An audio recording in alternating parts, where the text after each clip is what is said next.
This is Viewpoints Explained. I'm Ebony McMorris. You have to understand there's a V in front of your name. You're the vice president. These words were from an interview with President Joe Biden back in 2016 while he was the VP for former President Barack Obama. But does this really ring true? When John Adams became America's first vice president in 1789, the role looked a lot different than it does today. The U.S. Constitution lists that the vice president has two roles. First, to succeed the president if they step down, are removed, or die in office. And second, to preside over the Senate chamber and cast a tie-breaking vote as needed. For a long time, this meant the role was largely a legislative one. The VP wasn't part of any decisions coming from the executive branch.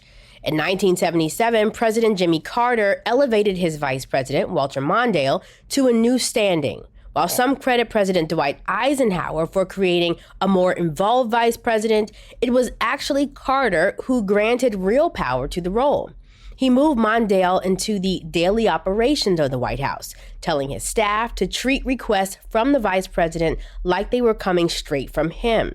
When George H.W. Bush became vice president, he followed what he called the Mondale model, assuming the same new powers as his predecessor. Today, the vice president plays an active role in American politics.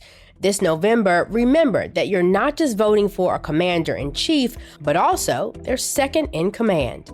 That's Viewpoints Explained for this week. More in a moment.